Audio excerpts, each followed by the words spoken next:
Hey everyone, welcome back to our remote version of Open. So, in the wake of George Floyd's death, people of all races and ethnicities have joined together to protest against racial injustice and inequities within the Black and Brown communities.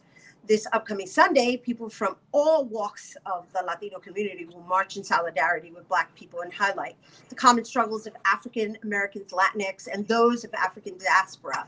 And joining us to tell us more, we welcome Baruch College historian and host of It's a Good Day on WBAI, Johanna Fernandez, and First Spanish United Methodist Church, the People's Church, Pastor Dorliman Lebron Malave. Hello, ladies, and welcome. Thank you. Thanks for having us. Yeah, thank you for the work that you're doing, being there on the front lines. We're trying. It's a moment. It is a moment. Well, it is something that we all need to kind of capitalize in the sense of coming together and operating as a united force. And so I think this is very important. I think what is being coordinated, and I know it's kind of being coordinated really quickly and fast and last minute, for lack of a better word, but it's a protest. And so from what I understand, this protest is going to have different stops along the way. Perhaps, Johanna, you want to walk us through the, I guess, the premise of the march, because it has its own significance in the places that it's walking and the people that are being invoked along the way. Can you talk a little bit about that? Well, I think part of what we want to do is to uphold and raise up this longstanding, complicated relationship between Latinos, the Latinx community, among them Latinos of African descent, and the Black American community. We only know about the divisions, but there is a beautiful history of Black and Brown people coming together, fighting around common cause. We share in cities across the country and here in New York City the same housing situation. We are both super exploited people who keep the city running. We are both more likely to be infected and die from COVID-19. And we live and listen to the same music. So there's a very tight common cause that we need to amplify in this moment. At some point, you have to say, it's time to fight against the abuse. And Black and Brown people have been killed by the police. We have immigrants from Latin America disproportionately being abused by ICE, for example. And this is a moment in which one of the biggest contradictions in American society, which is anti-Black oppression, right. The oppression against Black people, is inspiring all of us to tap deep into our deepest humanity and saying enough is enough. So that's really the spirit of the march. And we are starting at the Audubon Ballroom, which is also a place where Don Pedro Albizu Campos, the father of Puerto Rican nationalism, spoke when it was the San Juan Ballroom. And it's also the heart of the Dominican community. So, and we're headed to East Harlem, through Harlem, and East Harlem, previously a Puerto Rican community, is now a community filled with people from South America and people who migrated here from Mexico. So that's the essence. We want to bring together our people to fight against the terror of the police and to say basta ya, and to figure out how are we going to remake our society so that it amplifies and speaks to the highest aspiration of working people of color, of Black and Brown.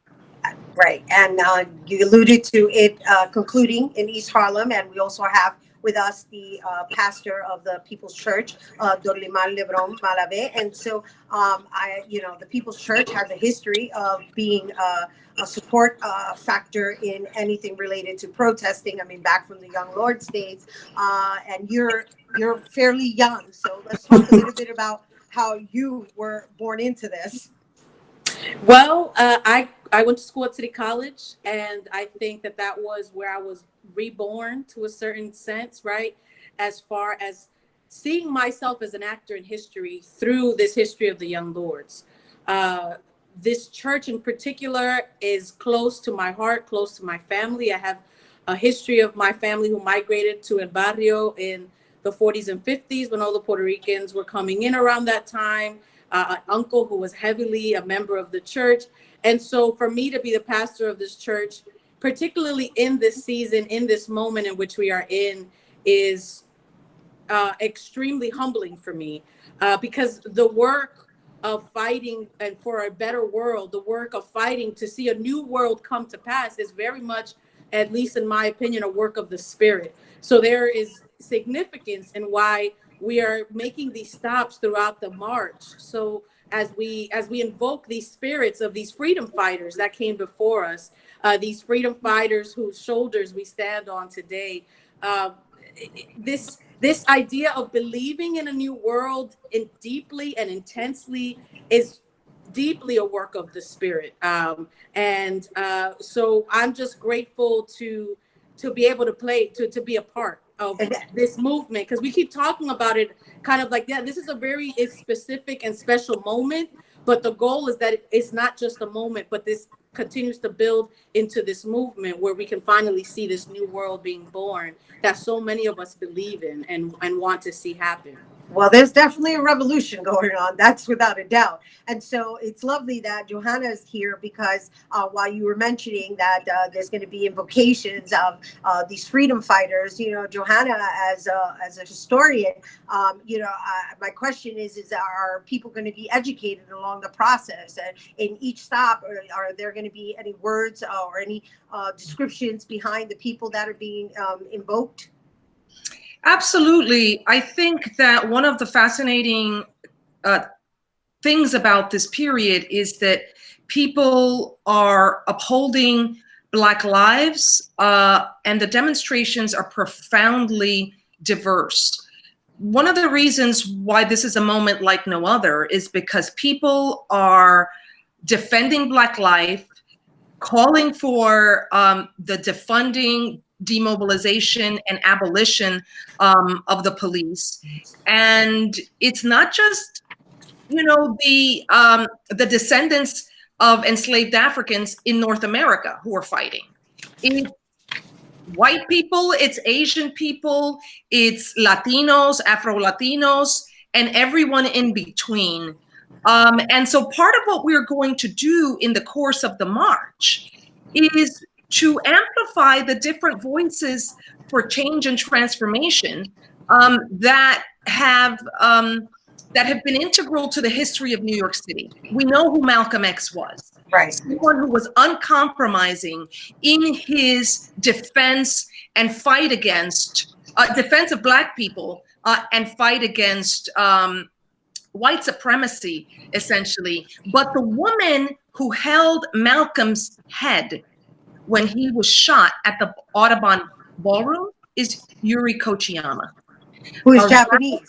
Yuri Kochiyama is a Right. radical Asian woman who upheld the most progressive and radical politics of that period, worked closely with Malcolm X and with many other groups across the country, supported the Young Lords, the Puerto Rican counterpart of the Black Panther Party, the Black Panthers.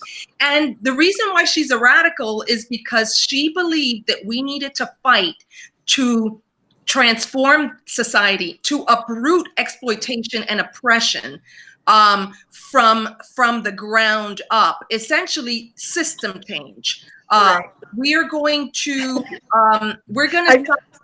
Sorry, I knew this was going to happen. I knew this was going to become a history lesson. And they're rapping me, and I'm going, oh my gosh, how am I going to rap her while she's in the middle of giving us all this important information? But we got to start wrapping it up, ladies. I'm sorry. That's okay. So I'll just say that, the Black Panthers were at the helm of a very important coalition in Chicago called the Rainbow Coalition.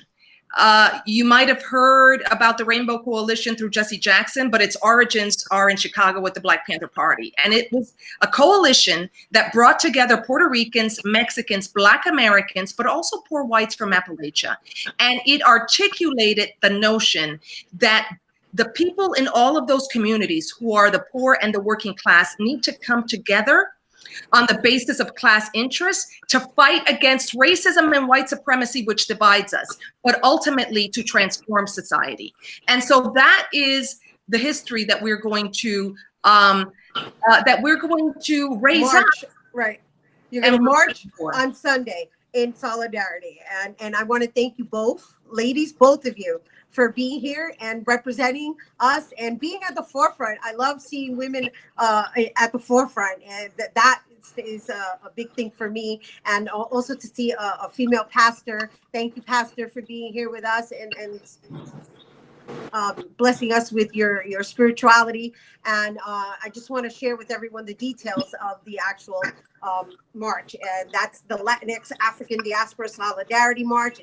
It's in Harlem, and everybody's going to gather at Mitchell Square Park at 1 o'clock on Broadway between 167th and 166th. They're going to march through Harlem and conclude at the People's Church, which is 163 East 111th Street on Lexington Avenue. And well, we got to take a quick break. And when we return, there's going to be a forum discussing the importance of diversity in publishing. Don't go anywhere.